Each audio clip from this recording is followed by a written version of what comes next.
सृष्टि के प्रारंभ से ही भारत की भूमि ऋषियों और मुनियों की तपस्या से पावन रही है। लेकिन इस पावनता के बीच एक ऐसा समय भी आया जब धर्म और अधर्म का संघर्ष सीधे ऋषियों के कुल तक पहुंच गया। कहानी शुरू होती है ब्रह्मर्षि वशिष्ठ के दिव्य आश्रम से। वशिष्ठ, जो स्वयं ब्रह्मा के मानस पुत्र थे और जिनके तेज से दिशाएं आलोकित रहती थी। वशिष्ठ के पुत्र थे शक्ति मुनि। शक्ति मुनि न केवल शास्त्रार्थ में निपुण थे, बल्कि उनमें अपने पिता जैसा ही धैर्य और तपबल था। लेकिन नियति ने उनके लिए कुछ और ही लिख रखा था। एक दिन शक्ति मुनि एक सकरे वन मार्ग से गुजर रहे थे। उसी समय सामने से इक्ष्वाकु वंश के राजा कल्माशपाद अपनी सेना के साथ शिकार से लौट रहे थे। मार्ग इतना संकरा था कि एक समय में केवल एक ही व्यक्ति वहां से निकल सकता था। शास्त्र कहते हैं कि मार्ग पर पहला अधिकार ब्राह्मण और ऋषि का होता है, लेकिन अहंकार में डूबे राजा कल्माशपाद ने शक्ति मुनि को मार्ग से हटने का आदेश दिया। शक्ति मुनि ने शांति से कहा, राजन, शास्त्र की मर्यादा का पालन करें। एक तपस्वी को मार्ग देना राजा का कर्तव्य है। राजा का अहंकार इस उत्तर से भड़क उठा। उन्होंने आवेश में आकर शक्ति मुनि पर कोड़े से प्रहार कर दिया। एक शांत ऋषि पर हुआ यह प्रहार केवल शरीर पर नहीं, बल्कि समस्त ऋषि परंपरा पर प्रहार था। क्रोध के उस क्षण में शक्ति मुनि के मुख से शाप निकल गया, मूर्ख राजा, तूने एक निरपराध ऋषि का अपमान किया है। जा, तू इसी क्षण से नरभक्षी राक्षस बन जाएगा। शाप मिलते ही राजा का शरीर विकृत होने लगा। उसकी खाल काली पड़ गई, दांत बाहर निकल आए और उसकी आंखों में रक्त उतर आया। लेकिन इस कहानी में मोड़ तब आया जब एक मायावी राक्षस किंकर ने राजा के शरीर में प्रवेश कर लिया। राक्षस बनते ही कल्माशपाद ने सबसे पहले शक्ति मुनि को ही अपना ग्रास बना लिया। यह समाचार जब महर्षि वशिष्ठ तक पहुंचा तो उनके पैरों तले जमीन खिसक गई। उनके एक एक करके सभी 100 पुत्रों को उस शापित राजा ने मार डाला। एक पिता के लिए इससे बड़ा दुख क्या हो सकता था। वशिष्ठ जी शोक में डूब गए। वे इतने व्यथित हुए कि उन्होंने अपने प्राण त्यागने का निश्चय कर लिया। वे सुमेरु पर्वत की चोटी से कूदे, लेकिन धरती ने उन्हें रुई के समान झेल लिया। उन्होंने अग्नि में प्रवेश किया, लेकिन अग्नि शीतल हो गई। उन्होंने समुद्र में छलांग लगाई, लेकिन लहरों ने उन्हें वापस तट पर फेंक दिया। वे विपाशा नदी में गिरे, लेकिन नदी ने उनके बंधन खोल दिए और उन्हें डूबने नहीं दिया। हताश होकर वशिष्ठ जी वापस अपने आश्रम की ओर लौट रहे थे। उनके पीछे पीछे उनकी पुत्रवधू अदृश्यंती, शक्ति मुनि की पत्नी, चल रही थी। अचानक वशिष्ठ जी को हवाओं में वेदों के सस्वर पाठ की ध्वनि सुनाई दी। वे चौंक गए। इस निर्जन वन में इतनी शुद्धता के साथ वेदों का उच्चारण कौन कर रहा है। उन्होंने पीछे मुड़कर देखा, वहां केवल अदृश्यंती थी। वशिष्ठ ने पूछा, पुत्री, ये ध्वनि कहां से आ रही है। अदृश्यंती की आंखों में आंसू भर आए। उसने कहा, पिताश्री, यह ध्वनि कहीं बाहर से नहीं, बल्कि मेरे गर्भ से आ रही है। आपके पुत्र शक्ति मुनि का अंश मेरे गर्भ में 12 वर्षों से पल रहा है और वो गर्भ के भीतर से ही वेदों का अभ्यास कर रहा है। यह सुनकर वशिष्ठ जी की जीने की इच्छा पुनः जाग उठी। उन्हें समझ आ गया कि उनके वंश का दीपक अभी बुझा नहीं है। समय बीतता गया और एक अत्यंत तेजस्वी बालक का जन्म हुआ। वह बालक कोई साधारण शिशु नहीं था। उसके जन्म लेते ही चारों ओर दिव्यता छा गई। वशिष्ठ जी ने उस बालक का नाम रखा पराशर, क्योंकि उसने अपने दादा को मृत्यु के पाश से मुक्त परशर किया था। बालक पराशर आश्रम के शांत वातावरण में बड़े होने लगे। वशिष्ठ जी उन्हें स्वयं शिक्षा देते थे। पराशर अत्यंत कुशाग्र बुद्धि के थे। वे वशिष्ठ जी को ही अपना पिता समझते थे और उन्हें तात कहकर पुकारते थे। वशिष्ठ जी भी उस बालक में अपने पुत्र शक्ति की छवि देखते थे। आश्रम का हर पशु पक्षी पराशर का मित्र था, लेकिन एक सत्य था जिसे अदृश्यंती ने सालों से अपने सीने में दबा कर रखा था। वो नहीं चाहती थी कि उसका पुत्र प्रतिशोध की आग में जले। एक दिन की बात है जब पराशर की आयु मात्र 5-6 वर्ष रही होगी। वे खेलते खेलते अपनी माता अदृश्यंती के पास आए और बोले, माता, आज मैंने आश्रम के बाहर अन्य बालकों को देखा। वे अपने पिताओं के साथ खेल रहे थे। मेरे पिता कहाँ हैं? क्या वे कहीं दूर तपस्या करने गए हैं? आप मुझे उनके पास कब ले जाएंगी? अदृश्यंती का कलेजा काम गया। वो कुछ न बोल सकी और उसकी आंखों से अश्रुओं की धारा बह निकली। नन्हे पराशर अपनी माता की व्याकुलता देखकर सहम गए। वे दौड़कर अपने दादा वशिष्ठ के पास पहुंचे। वशिष्ठ जी उस समय संध्या वंदन कर रहे थे। पराशर ने उनके वस्त्र पकड़कर खींचते हुए पूछा, तात, मेरी माता मेरे पिता का नाम सुनते ही रोने लगती है। मुझे सत्य बताइए, मेरे पिता कौन है और वे हमसे दूर क्यों हैं? वशिष्ठ जी ने एक गहरी सांस ली। उन्हें लगा कि अब इस बालक से सत्य छुपाना संभव नहीं है।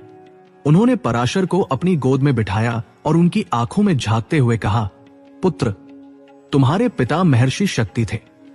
वे एक परम ज्ञानी और तपस्वी थे, लेकिन एक आत्ताई राक्षस ने छल से उनका वध कर दिया। जैसे ही राक्षस और वध शब्द पराशर के कानों में पड़े, उस छोटे से बालक के कोमल चेहरे पर एक ऐसा भयानक परिवर्तन आया जिसने वशिष्ठ जी को भी डरा दिया। पराशर की जो आंखें अब तक बाल सुलभ कौतूहल से भरी थी, वे अचानक धधकते अंगारों की तरह लाल हो गई। बालक पराशर वशिष्ठ की गोद से उतरकर खड़े हो गए। उनके छोटे छोटे हाथ मुट्ठियों में भिंज गए और उनके शरीर से एक दिव्य लेकिन डरावना तेज निकलने लगा। उनकी आवाज, जो अब तक मधुर थी, अचानक किसी गंभीर गर्जना जैसी हो गई। पराशर ने चिल्लाकर कहा, राक्षस ने मेरे पिता को खा लिया और ये संसार अब भी शांत है। ये आकाश क्यों नहीं फट जाता? ये धरती क्यों नहीं डोलती? अगर एक तपस्वी ऋषि का वध इतना सरल है तो इस सृष्टि में न्याय कहाँ है? माता रोती रही और आप शोक मनाते रहे, लेकिन मैं ऐसा नहीं करूंगा। अदृश्यंती दौड़ती हुई आई और अपने पुत्र को गले लगाने की कोशिश की। बेटा, शांत हो जाओ। प्रतिशोध की अग्नि अपनों को ही जला देती है। लेकिन पराशर ने अपनी माता के हाथ धीरे से हटा दिए। उनकी आंखों से आंसू तो बह रहे थे, लेकिन वे दुख के नहीं बल्कि क्रोध के थे। उन्होंने आसमान की ओर हाथ उठाकर कहा, मैं शपथ लेता हूं, जिस राक्षस जाति ने मेरे पिता का रक्त बहाया है, मैं उस पूरी जाति का समूल नाश कर दूंगा। मैं इस ब्रह्मांड से राक्षसों का अस्तित्व मिटा दूंगा। अगर मेरे पिता के संस्कार मुझ में हैं, तो आज से ये प्रकृति मेरे क्रोध का साक्षात्कार करेगी। उस नन्हे बालक का ये संकल्प सुनकर आश्रम के पेड़ पौधे कांपने लगे। आसमान में अचानक बिजली कड़कने लगी और बादलों का रंग काला पड़ गया। वशिष्ठ जी ने देखा कि बालक पराशर के भीतर का ऋषि अब एक विनाशक योद्धा में बदल चुका था। पराशर का स्वर इतना शास्त्रीय और आदेशपूर्ण था कि ऐसा लग रहा था मानो स्वयं काल, टाइम उनके मुख से बोल रहा हो। उन्होंने अपने दादा की ओर देखा और कहा, तात, मुझे अनुमति दीजिए।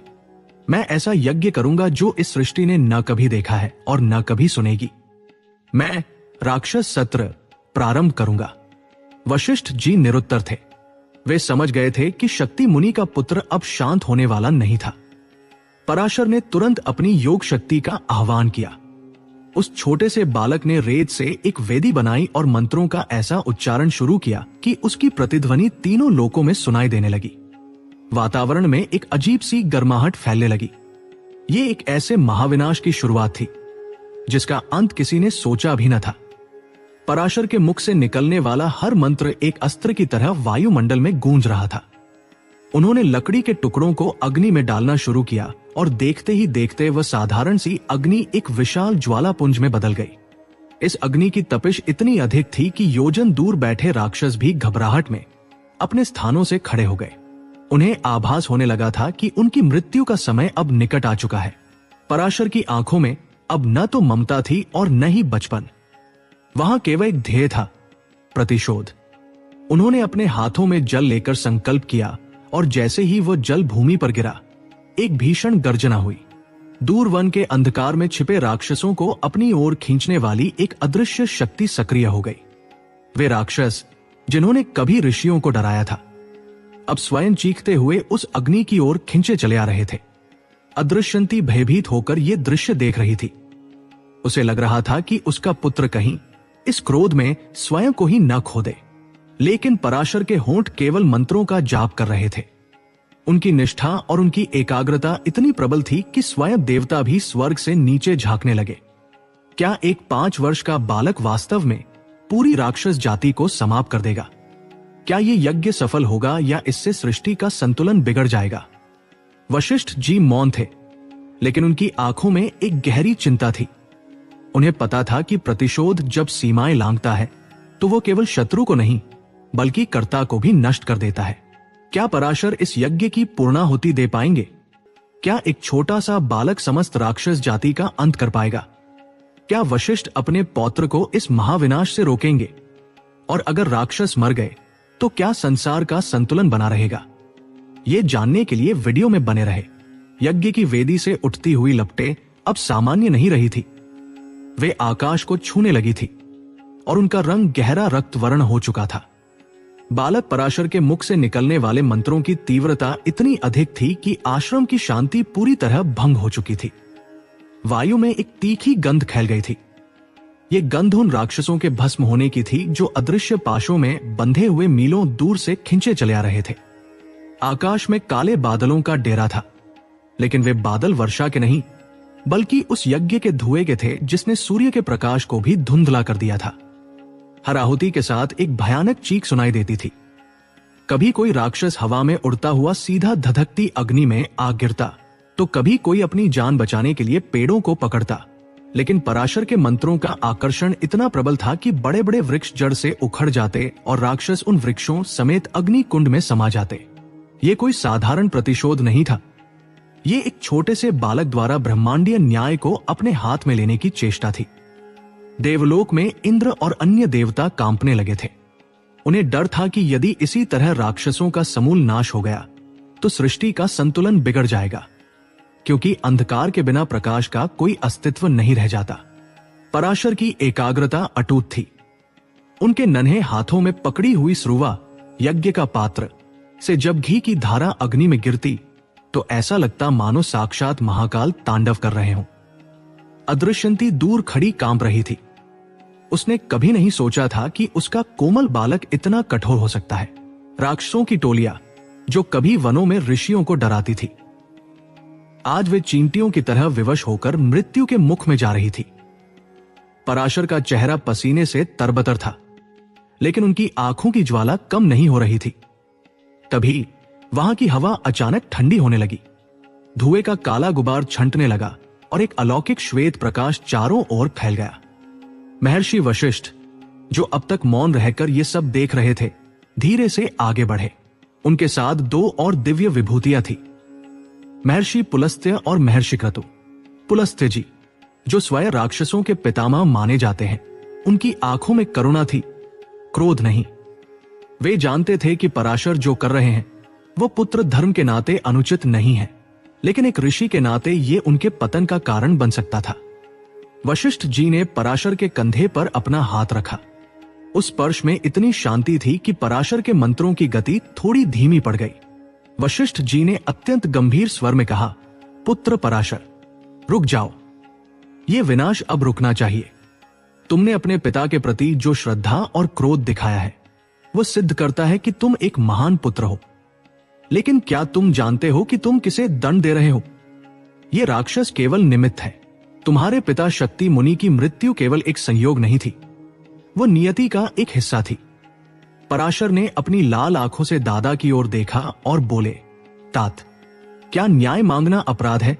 जिस राजा और जिस राक्षस ने मेरे पिता का ग्रास किया, क्या उन्हें जीवित रहने का अधिकार है? मैं इस कलंक को धो देना चाहता हूं। महर्षि पुलस्त्य आगे आए और बोले, हे वत्स, क्रोध वो अग्नि है जो पहले उसे जलाती है जिसमें वो उत्पन्न होती है। तुम्हारे पिता एक परम ज्ञानी ऋषि थे। वे जानते थे कि उनकी मृत्यु का समय आ चुका है। उन्होंने उस राजा को शाप दिया, लेकिन उन्होंने कभी प्रतिशोध की इच्छा नहीं की। यदि तुम इन निरपराध राक्षसों को जला रहे हो जो उस समय वहां थे भी नहीं, तो तुम में और उन राक्षसों में क्या अंतर रह जाएगा? क्षमा ही एक ऋषि का असली शस्त्र है, शस्त्र और मंत्र नहीं। पराशर के हाथ में अगली आहुति के लिए रखी सामग्री वही थम गई। उनके भीतर एक महायुद्ध चल रहा था। एक ओर पिता के वध का असहनीय दुख और प्रतिशोध की ज्वाला थी, तो दूसरी ओर दादा वशिष्ठ और पुलस्त्य जी के ज्ञान भरे वचन। वे सोचने लगे कि क्या वास्तव में वे धर्म कर रहे हैं या केवल अपने अहंकार और पीड़ा को शांत कर रहे हैं। अचानक उन्हें अपने पिता शक्ति मुनि के वे शब्द याद आए जो उन्होंने कभी स्वप्न में सुने थे, पुत्र, ज्ञान का प्रकाश फैलाओ, विनाश का नहीं। पराशर की आंखों से जो क्रोध के अंगारे बरस रहे थे वे अचानक करुणा के आंसुओं में बदल गए। उन्होंने अपने हाथ की सामग्री नीचे गिरा दी और उस धधकती हुई यज्ञ वेदी के सामने दंडवत प्रणाम किया। उनके शरीर से निकलने वाला वो डरावना तेज शांत होकर एक सौम्य आभा में बदल गया। उन्होंने धीरे से कहा, मैं अज्ञानी था, मैंने पीड़ा को धर्म समझ लिया था, मैं अपना ये यज्ञ यहीं समाप्त करता हूं। जैसे ही पराशर ने यज्ञ रोकने का संकल्प लिया, आकाश से पुष्पों की वर्षा होने लगी। महर्षि पुलस्त्य अत्यंत प्रसन्न हुए और उन्होंने पराशर के सिर पर हाथ रखकर आशीर्वाद दिया। पुत्र, तुमने आज अपने क्रोध को जीत लिया है। जो अपने क्रोध को जीत लेता है वही त्रिकालदर्शी बनता है। मैं तुम्हें वरदान देता हूं कि तुम समस्त पुराणों और शास्त्रों के ज्ञाता बनोगे। तुम्हारी बुद्धि दिव्य होगी और तुम आने वाले युगों के लिए विष्णु पुराण जैसे महान ग्रंथ की रचना करोगे। तुम्हारा नाम अमर होगा। वशिष्ठ जी की आंखों में संतोष के आंसू थे। उन्होंने देखा कि उनके कुल का दीपक अब केवल जल नहीं रहा था, बल्कि वह पूरे संसार को प्रकाशित करने के लिए तैयार था। यज्ञ की अग्नि धीरे धीरे शांत होकर कपूर की तरह सुलगने लगी। जो राक्षस बच गए थे वे अदृश्य होकर पराशर को नमन करने लगे। आश्रम में फिर से पक्षियों का कलरव सुनाई देने लगा और अदृश्यंती ने दौड़कर अपने पुत्र को छाती से लगा लिया। पराशर को आज बोध हुआ था कि हिंसा से किसी का अंत किया जा सकता है, लेकिन क्षमा से पूरी सृष्टि को जीता जा सकता है। यही वह क्षण था जब बालक पराशर एक साधारण बालक से महर्षि पराशर बनने की राह पर चल पड़े। उनकी ख्याति चारों ओर फैलने लगी। उन्होंने वशिष्ठ जी के चरणों में रहकर वेदों का ऐसा गूढ़ अध्ययन किया कि स्वयं देवगुरु बृहस्पति भी उनके ज्ञान की प्रशंसा करने लगे। लेकिन नियति उन्हें केवल एक ऋषि बनाकर नहीं छोड़ना चाहती थी। उन्हें तो उस महाशक्ति का पिता बनना था जो आने वाले समय में वेदों का विभाजन करने वाला था। वर्ष बीतते गए और पराशर युवावस्था में प्रवेश कर चुके थे। उनके चेहरे पर वह तेज था जिसे देख पाना साधारण मनुष्यों के वश में नहीं था। एक दिन वे अपनी तीर्थ यात्रा के दौरान यमुना नदी के तट पर पहुंचे। वहां का वातावरण अत्यंत शांत और पवित्र था, लेकिन महर्षि पराशर की दिव्य दृष्टि ने भांप लिया कि आज कुछ ऐसा होने वाला है जो इतिहास की धारा को मोड़ देगा। वे उस समय नदी पार करने के लिए एक नौका की प्रतीक्षा कर रहे थे। तभी उनकी नजर उस नौका चलाने वाली कन्या पर पड़ी।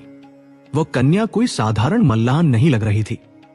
उसके चारों ओर एक अजीब सी मछली जैसी गंध थी, लेकिन उसके नयन किसी देवी के समान चमक रहे थे। वह मत्स्यगंधा थी।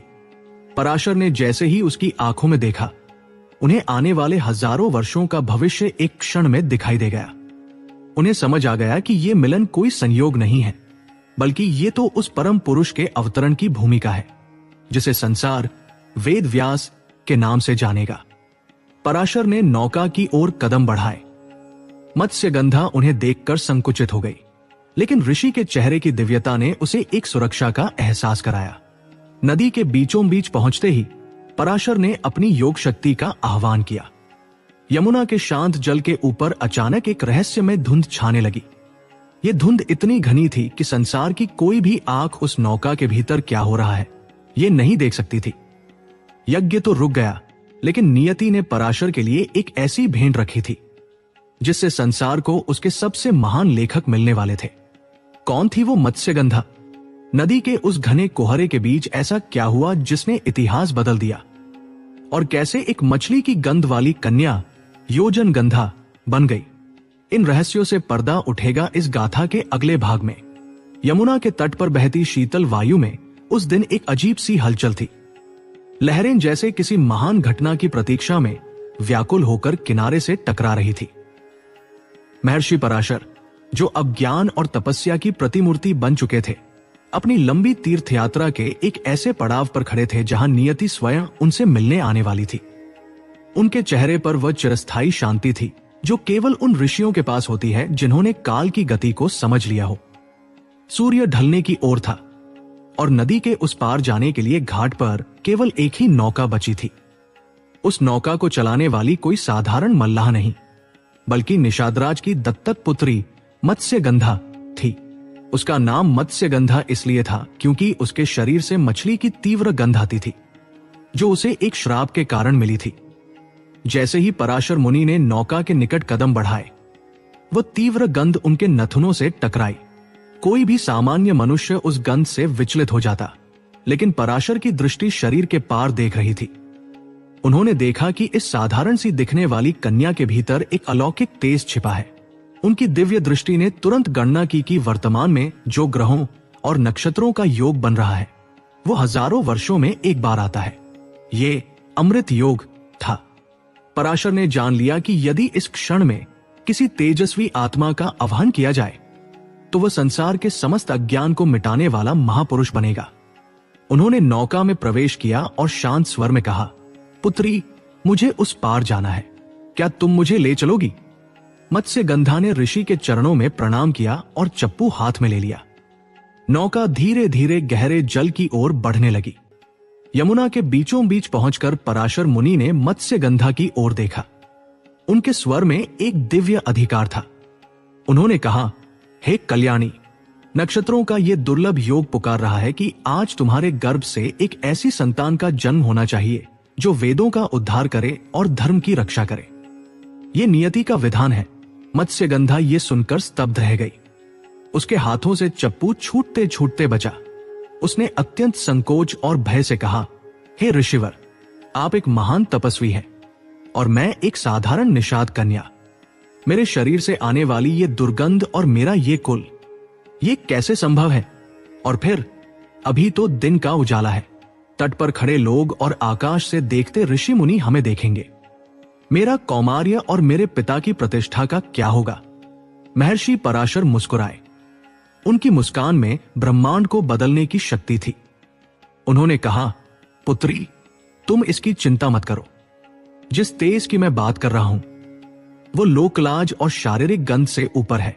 उसी क्षण पराशर ने अपनी योग शक्ति का आह्वान किया। उन्होंने अपनी हथेली में यमुना का जल लिया और मंत्र पढ़कर उसे हवा में उछाल दिया। देखते ही देखते भरी दोपहर में यमुना की लहरों के ऊपर एक अत्यंत घना और रहस्यमयी कोहरा, धुंध छा गया। वो कोहरा इतना गहरा था कि नौका के भीतर बैठे दो लोग एक दूसरे को तो देख सकते थे, लेकिन बाहर की दुनिया के लिए वो नौका पूरी तरह ओझल हो गई। सूर्य की किरणें भी उस धुंध को भेद नहीं पा रही थी। मत्स्यगंधा ये चमत्कार देखकर विस्मित रह गई। उसे लगा जैसे वह इस संसार से अलग किसी दिव्य लोक में पहुंच गई है। पराशर मुनि यहीं नहीं रुके। उन्होंने मत्स्यगंधा को आशीर्वाद देते हुए कहा, आज से तुम्हारे शरीर की ये दुर्गंध समाप्त हो जाएगी। इसके स्थान पर तुम्हारे अंगों से ऐसी सुगंध निकलेगी जो एक योजन, लगभग 12 से 13 किलोमीटर दूर तक फैलेगी। आज से संसार तुम्हें योजन गंधा के नाम से जानेगा। ऋषि के इतना कहते ही मत्स्यगंधा का शरीर कंचन सा चमकने लगा। उसके शरीर से मछली की गंध गायब हो गई और एक ऐसी मनमोहक खुशबू आने लगी जिसने पूरे वातावरण को सुगंधित कर दिया। पराशर ने उसे आश्वस्त किया कि संतान जन्म के पश्चात भी उसका कौमार्य अक्षुण्ण रहेगा। यमुना के बीच स्थित उस छोटे से द्वीप पर उस घने कोहरे के आवरण में साक्षात विष्णु के अंश का अवतरण हुआ। यह जन्म साधारण मानवीय प्रसव नहीं था, बल्कि एक महान शक्ति का प्राकट्य था। जैसे ही वह बालक भूमि पर आया, वो क्षण भर में एक पूर्ण विकसित किशोर के रूप में बड़ा हो गया। उसका रंग गहरा काला था, जैसे वर्षा के बादल, इसलिए उनका नाम कृष्ण पड़ा और द्वीप द्वीप पर जन्म लेने के कारण वे द्वैपायन कहलाए। वह दृश्य अत्यंत भावुक और अलौकिक था। एक ओर परम ज्ञानी पिता महर्षि पराशर खड़े थे और दूसरी ओर उनके तेजस्वी पुत्र कृष्ण द्वैपायन, जिन्हें संसार वेद व्यास के नाम से पूजने वाला था। पुत्र ने अपने पिता के चरणों का स्पर्श किया। उस स्पर्श में कोई शब्द नहीं थे, लेकिन ज्ञान का पूरा सागर एक हृदय से दूसरे हृदय में प्रवाहित हो गया। पराशर की आंखों में गौरव के आंसू थे। उन्हें पता था कि उनका ये पुत्र ही महाभारत लिखेगा, वेदों का विभाजन करेगा और 18 पुराणों की रचना करेगा। व्यास जी ने अपने पिता की ओर देखा और अत्यंत विनीत स्वर में कहा, पिताश्री, मेरा जन्म जिस उद्देश्य के लिए हुआ है, मैं उसे जानता हूं। अब मुझे आज्ञा दे कि मैं तपस्या के लिए वन की ओर प्रस्थान करूं। उन्होंने अपनी माता सत्यवती मत्स्यगंधा को भी प्रणाम किया और वचन दिया, माता, जब भी आप पर कोई विपत्ति आए या आपको मेरी आवश्यकता हो, बस मुझे स्मरण करना, मैं तुरंत आपके समक्ष उपस्थित हो जाऊंगा। पिता और पुत्र की आंखों में एक मूक संवाद हुआ, एक ऐसा संवाद जिसमें भविष्य की पूरी रूपरेखा छिपी थी। पराशर ने अपने पुत्र को विदा किया और वह दिव्य बालक पलक झपकते ही वहां से अंतर्धान होकर बद्रिक आश्रम की ओर चल पड़ा। कोहरा छंटने लगा। सूर्य की रोशनी फिर से यमुना के जल पर नाचने लगी। मत्स्यगंधा, जो अब सत्यवती बन चुकी थी, मंत्रमुग्ध होकर तट की ओर देखने लगी। उसे विश्वास ही नहीं हो रहा था कि अभी अभी उसके जीवन में क्या घटित हुआ है। वह अब केवल एक मल्लाह की बेटी नहीं थी, वह विश्वगुरु की माता बन चुकी थी। महर्षि पराशर ने उसे विदा किया और स्वयं अपनी यात्रा पर निकल पड़े। लेकिन पराशर के भीतर अब एक गंभीर शांति के साथ साथ एक गहरी चिंता भी घर कर रही थी। उन्होंने अपनी योग शक्ति से देख लिया था कि व्यास का जन्म तो हो गया, लेकिन जिस युग की ओर सृष्टि बढ़ रही है वो बहुत ही भयानक होने वाला है। उन्होंने अपने पुत्र को वेदों के संरक्षण का कार्य तो सौंप दिया था, लेकिन वे जानते थे कि आने वाले समय में मनुष्य की बुद्धि इतनी क्षीण हो जाएगी कि वह धर्म के मार्ग को भूल जाएगा। पराशर अब एकांत की खोज में थे। वे हिमालय की उन चोटियों की ओर बढ़ने लगे जहां बैठकर वे उस भविष्य को विस्तार से लिख सके जिसकी पदचाप उन्हें सुनाई दे रही थी। उन्होंने अपनी यात्रा के दौरान देखा कि प्रकृति बदल रही थी, लोगों के व्यवहार में कड़वाहट बढ़ रही थी। उन्होंने निश्चय किया कि वे अपनी पराशर स्मृति और बृहद पराशर होरा शास्त्र के माध्यम से मानवता को एक ऐसा मार्ग देंगे जो कलयुग के घोर अंधकार में भी मशाल की तरह काम करेगा। नदी का वह किनारा पीछे छूट गया था, लेकिन इतिहास का सबसे बड़ा अध्याय अभी लिखा जाना बाकी था। पराशर की आंखों के सामने अब भविष्य की वो परतें खुलने लगी थी जहां से कलयुग का काला साया शुरू होता था। वे सोचने लगे कि कैसे आने वाले समय में पवित्रता का लोप होगा और अधर्म अपना पैर पसारेगा। पुत्र को विदा कर पराशर ने अब अपना ध्यान उस विषय पर केंद्रित किया जो आज हम सब भोग रहे हैं, कलयुग का काला भविष्य। महर्षि ने अपनी दिव्य दृष्टि से कलयुग की ऐसी कौन सी भयानक सच्चाइयां देखी थी जिन्हें सुनकर आज भी रूह कांप जाती है। क्या है वे भविष्यवाणियां जो एक एक कर सच साबित हो रही हैं? महर्षि पराशर अब यमुना के तटों और सांसारिक कोलाहल को पीछे छोड़कर तुषारध्वल हिमालय की उन एकांत कंदराओं की ओर बढ़ चले थे जहां केवल वायु का वेग और मौन का साम्राज्य था। उनके हृदय में अपने पुत्र व्यास के प्रति संतोष तो था, परंतु उनके मस्तिष्क में आने वाले समय का एक ऐसा मानचित्र उभर रहा था जो अत्यंत भयावह था। वे जानते थे कि द्वापर युग अपनी अंतिम संध्या की ओर बढ़ रहा है और इसके बाद वह कालखंड आने वाला है जिसमें अधर्म का अंधकार सबसे गहरा होगा, कलयुग। हिमालय की एक गुफा में आसन जमाकर महर्षि पराशर ने अपनी आंखें मूंद ली और अपनी चेतना को समय की सीमाओं के पार भेज दिया। यहीं से जन्म हुआ बृहद पराशर होरा शास्त्र और पराशर स्मृति का, जो आने वाले हजारों वर्षों तक मानवता के लिए मार्गदर्शक बनने वाले थे। ध्यान की उस अवस्था में पराशर ने देखा कि समय की गति के साथ ग्रहों और नक्षत्रों का प्रभाव मनुष्यों पर बदलने लगा है। उन्होंने देखा कि कलयुग में मनुष्य की बुद्धि इतनी क्षीण हो जाएगी कि वो वेदों के गूढ़ रहस्यों को समझ ही नहीं पाएगा। इसी चिंता में उन्होंने ज्योतिष शास्त्र के सबसे महान ग्रंथ बृहद पराशर होरा शास्त्र की रचना की, ताकि आने वाली पीढ़ियां आकाश के नक्षत्रों को पढ़कर अपने भाग्य और कर्मों का संतुलन बना सके। लेकिन जैसे जैसे उनका ध्यान गहरा हुआ, उनकी दिव्य दृष्टि ने कलयुग के उस विभत्स रूप का साक्षात्कार किया जिसे आज हम अपने चारों ओर घटित होते देख रहे हैं। उन्होंने देखा कि कलयुग में सत्य केवल एक शब्द बनकर रह जाएगा और असत्य ही जीवन का आधार बनेगा। महर्षि ने अपनी आंखों से देखा कि भविष्य के उस कालखंड में राजा और शासक प्रजा के रक्षक नहीं बल्कि भक्षक बन जाएंगे। वे कर, टैक्स के नाम पर जनता का रक्त चूसेंगे और न्याय केवल उन्हीं के लिए होगा जिनके पास स्वर्ण और धन होगा। पराशर जी की लेखनी कांपने लगी जब उन्होंने देखा कि कलयुग में कुल और चरित्र का कोई महत्व नहीं रह जाएगा। जिस व्यक्ति के पास अधिक धन होगा, समाज उसे ही सबसे ऊंचा और ज्ञानी मानेगा। उन्होंने देखा कि शादियां केवल एक समझौता बनकर रह जाएंगी और प्रेम का स्थान स्वार्थ ले लेगा।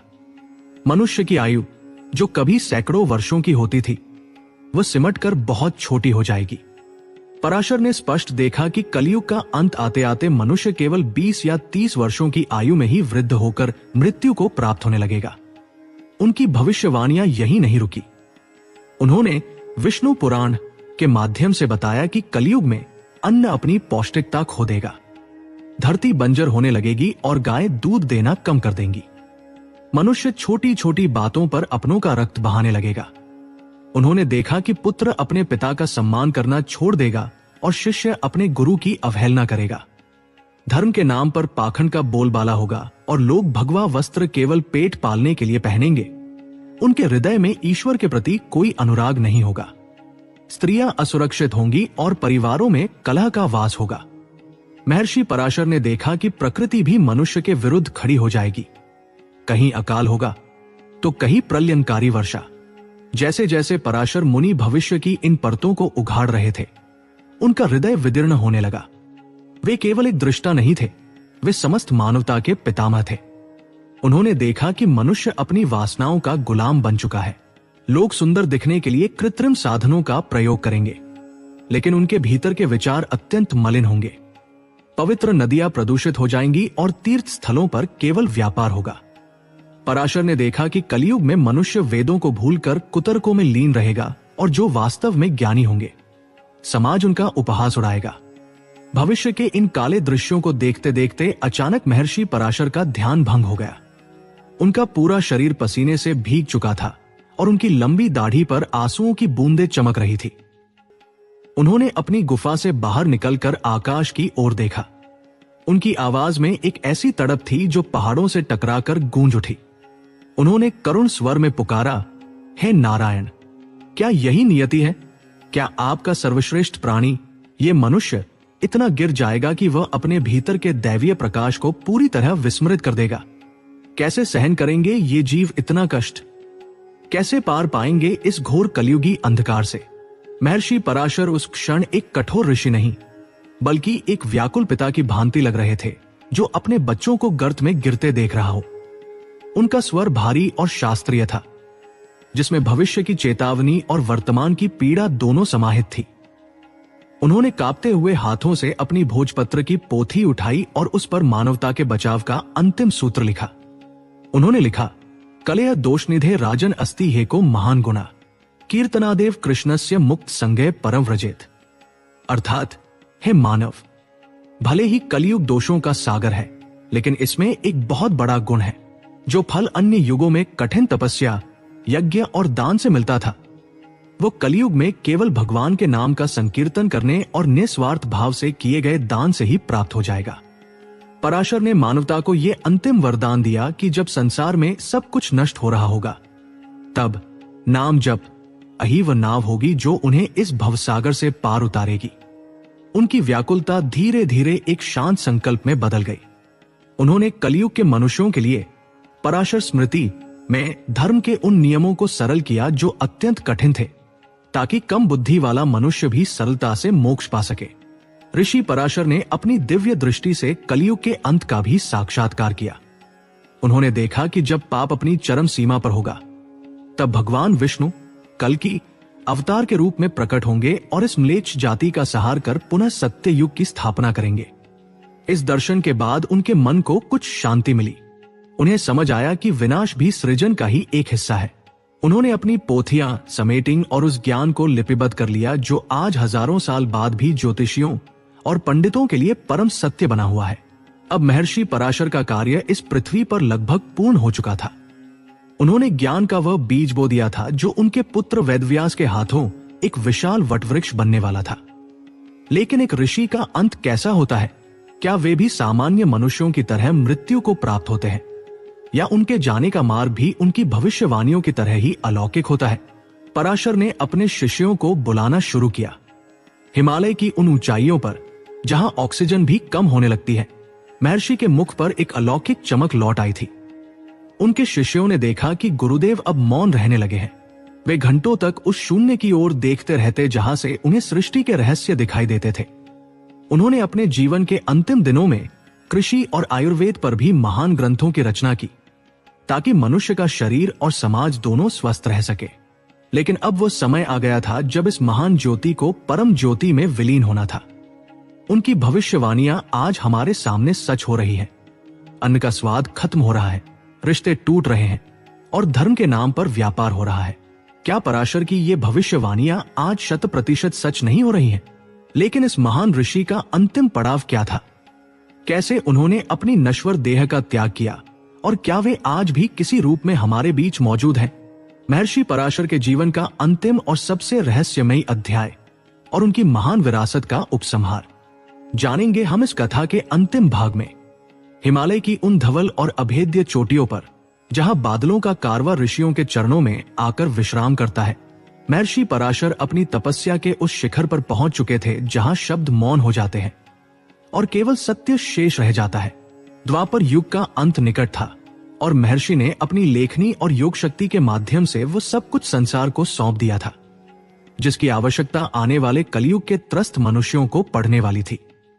उनकी गुफा के बाहर शिष्यों की एक लंबी कतार खड़ी रहती थी, जिनमें सबसे प्रमुख थे महर्षि मैत्रेय। मैत्रेय केवल एक शिष्य नहीं थे, बल्कि वे उस जिज्ञासा के प्रतीक थे जो हर युग के मनुष्य के मन में उठती है। ये संसार क्या है, इसका अंत क्या है और मुक्ति का मार्ग क्या है? महर्षि पराशर ने मैत्रेय के माध्यम से ही विष्णु पुराण का वो अमृत लोक को दिया जिसे पुराणों का रत्न कहा जाता है।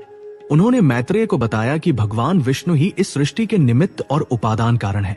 उन्होंने समय की गणना, मनवंतरों का रहस्य और राजवंशों की वंशावली का ऐसा सटीक वर्णन किया कि आधुनिक इतिहासकार भी उसे देखकर चकित रह जाते हैं। पराशर ने अपने अंतिम उपदेशों में केवल आध्यात्मिकता की बात नहीं की, बल्कि उन्होंने व्यावहारिक जीवन के उन विज्ञानों को भी लिपिबद्ध किया जो लुप्त होने के कगार पर थे। उन्होंने कृषि प्राशर लिखा, जिसमें बादलों के प्रकार, वर्षा की भविष्यवाणी और खेती के उन्नत तरीकों का वर्णन था, ताकि आने वाले समय में जब अन्न का संकट आए तो मनुष्य भूख से न मरे। उन्होंने वृक्षायुर्वेद के माध्यम से पौधों के जीवन और उनके उपचार का मार्ग दिखाया। ये एक ऐसे ऋषि की अंतिम भेंट थी जो जानता था कि आने वाला समय बहुत कठिन होने वाला है। जैसे जैसे समय व्यतीत हो रहा था, पराशर मुनि का शरीर अब पारभासी, ट्रांसलूसेंट होने लगा था। उनकी त्वचा से निकलने वाला तेज इतना प्रबल था कि साधारण मनुष्य उनके सम्मुख खड़े होने का साहस नहीं कर पाते थे। उन्होंने अपने पुत्र वेदव्यास को एक अंतिम बार याद किया। व्यास जी, जो स्वयं साक्षात विष्णु के अवतार थे, अपने पिता के बुलावे पर पलक झपकते ही वहां उपस्थित हुए। वो मिलन अद्भुत था, दो ऐसे महापुरुषों का मिलन जिन्होंने पूरी सनातन परंपरा की नींव रखी थी। पराशर ने व्यास के सिर पर हाथ रखा और कहा, पुत्र, मेरा कार्य अब समाप्त हुआ। मैंने बीज बो दिया है, अब तुम्हें इसे एक वटवृक्ष बनाना है। वेदों का विभाजन करो, महाभारत लिखो और भागवत के माध्यम से भक्ति का वह रस फैलाओ जिससे कलयुग का मनुष्य अपने पापों को धो सके। पिता और पुत्र के बीच हुआ ये अंतिम संवाद समस्त ब्रह्मांड के कल्याण के लिए था। पराशर ने अपने शिष्यों को अंतिम बार संबोधित किया। उन्होंने कहा कि कलयुग में दान ही सबसे बड़ा यज्ञ है और हरि नाम ही सबसे बड़ी तपस्या है। उन्होंने स्पष्ट किया कि जब बुद्धि भ्रष्ट होने लगे तो शास्त्रों की शरण लेना और जब हृदय दुखी हो तो परमात्मा के नाम का आश्रय लेना। उनके चेहरे पर एक ऐसी मुस्कान थी जो ये बता रही थी कि वे मृत्यु के द्वार पर नहीं बल्कि अमरता के द्वार पर खड़े हैं। वह संध्या काल था। हिमालय की चोटियों पर सूर्य की अंतिम स्वर्ण किरणें बिखर रही थी। महर्षि पराशर पद्मासन की मुद्रा में बैठ गए। उन्होंने अपनी दृष्टि अपनी नासिका के अग्रभाग पर टिकी और प्राणों को मूलाधार चक्र से उठाकर सहस्रार की ओर ले जाने लगे। पूरा वातावरण मंत्रों की गूंज से भर गया। शिष्यों ने देखा कि गुरुदेव का शरीर धीरे धीरे भौतिकता को छोड़ रहा है। अचानक उनके मस्तक से एक अत्यंत तीव्र और शीतल ज्योति पुंज निकला, जिसने पूरी गुफा को हजारों सूर्यों के समान आलोकित कर दिया।